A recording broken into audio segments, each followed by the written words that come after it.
تو ویسے تو انڈیا کے معاملے میں آپ نے دیکھا نواز شریف نے کبھی انڈیا کے خلاف ایک لفظ نہیں کہا، مریم نے نہیں کہا، ہماری سیاسی جماعتیں بھی انڈیا کے معاملے میں ایک دوسرے سے لڑتی رہتی ہیں جی، جو آپ کا اصل دشمن ہے اس کے بارے میں نہیں۔ دیکھیے جیو پالیٹکس کی بجائے اب چیز چلی گئی جیو ڈیولپمنٹ کی طرف، یعنی جو انہوں نے پیشکش یہ کی، ایک تو یہ کہا کہ سر جنگوں سے اور جنگوں سے دنیا کو کوئی فائدہ نہیں ہوتا، ایک یہ کہا کہ سی پیک جو ہے یہ امریکہ چین اور پاکستان کا منصوبہ نہیں، اس دوسرے ملک شامل ہو سکے، یہ کہا کہ 2018 تک تو انڈیا کو انوائٹ کرتے رہے، پھر مایوس ہو گئے، اور بھوٹان اور بھارت کے سوا سارے ملک اس میں شامل ہیں اور باقی ملکوں میں شامل، پھر سینٹرل ایشیا کی بات کی کہ ہاں ہمارے پاس راستہ سینٹرل ایشیا کے، دیکھیں نا وہ تو چابہار میں انویسٹمنٹ کر رہے تھے، تو یہاں سے 16 گھنٹے کا تو ٹرک کا فرق ہے فاصلے کا، پھر وہ جو ریلوے بن رہی ہے سینٹرل ایشیا تک وہ بن جائے تو بھارت کے لیے تو اقتصادی فوائد بے شمار اور بے حساب ہے، ٹھیک ہے نا۔ اور وہ کیوں اس طرف ان کے اندرونی مسائل، کسان تحریک، اکانومی کی خرابی، کشمیر کی تحریک، علیحدگی کی تحریکیں، کورونا نے بربادی پھیلا دی ہر طرف سے، تو انہیں تو اس میں امکانات نظر آتے ہیں۔ امریکہ نے ایسا لگتا ہے کہ پورا زور لگا دیا اور میسیج دیا بہت واضح، صحیح، ان کا انٹرسٹ ہے نا کہ امریکہ چین سفارہ ہو انڈیا کے خلاف، پھر وہ ان کا تدبیراتی حلیف بھی ہے۔ متحدہ عرب امارات نے پس پردہ بہت اہم کردار ادا کیا، اچھا جی، مذاکرات میں، اور بات یہاں تک آ گئی۔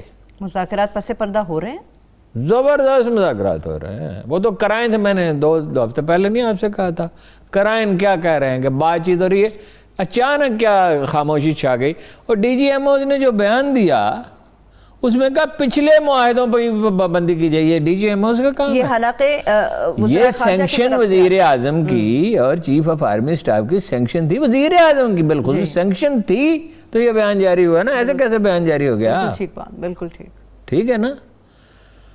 اب امریکہ کا وہ دیکھیں نا، بنانا تو وہ چاہتا ہے انڈیا کو علاقے کا تھانے دار، اور میرا یہ گمان ہے، یہ ہے میرا گمان، میرے پاس کوئی خبر نہیں کہ کوئی انسینٹو تو انہوں نے پاکستان کو آفر کیا ہوگا نا امریکیوں نے۔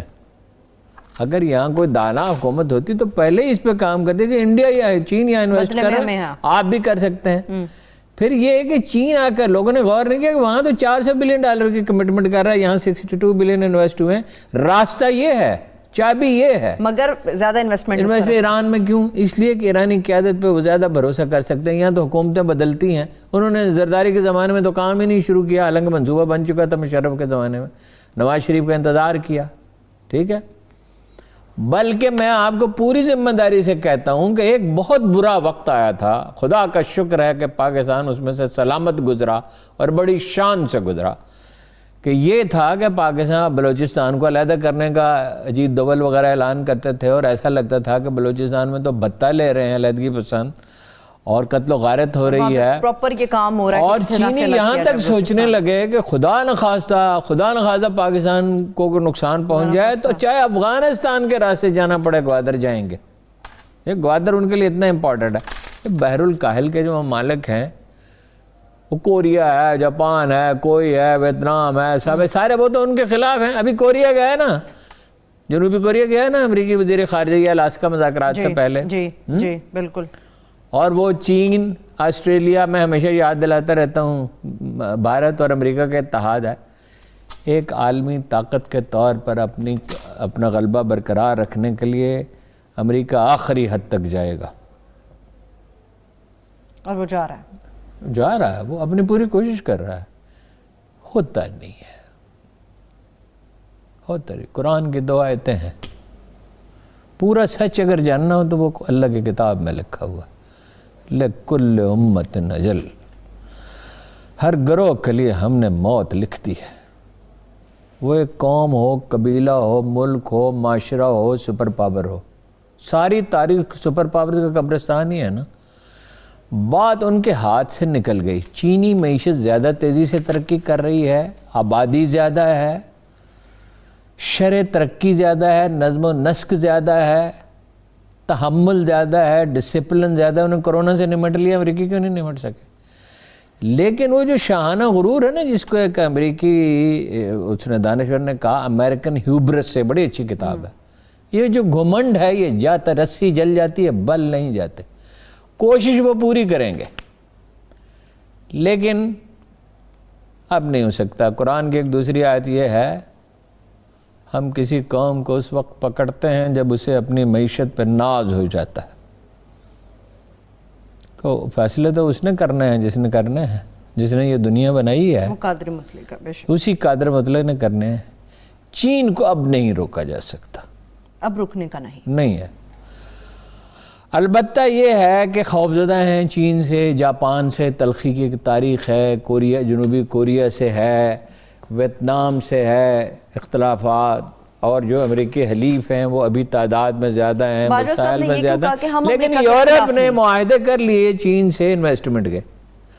اچھا باجوہ صاحب نے یہ اسٹیٹمنٹ کیوں دی ہارون صاحب؟ مناسب آپ بتائیں کہ انہوں نے کہا کہ جی امریکہ کے خلاف نہیں ہیں ہم. نہیں, یہ تو ٹھیک کہا نا, ہم امریکہ کے خلاف نہیں ہیں. امریکہ انڈیا کا جو تصویراتی حلیف ہے, تو چین ہمارا تصویراتی حلیف ہے, مگر ہم انڈیا امریکہ سے لڑائی جھگڑا تو نہیں چاہتے, تصادم تو نہیں چاہتے. یہ بات انہوں نے ٹھیک کہی.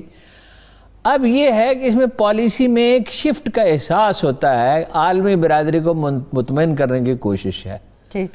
اب اس میں ایک معاملہ ہے ایسا کہ جس کا کوئی ذکر کسی نے کیا ہی نہیں, سیاسی پارٹیوں نے, دانشوروں نے, میڈیا نے. ہمارا میڈیا تو اللہ کے فضل سے کچھ نہ کچھ پی کے سویا رہتا ہے.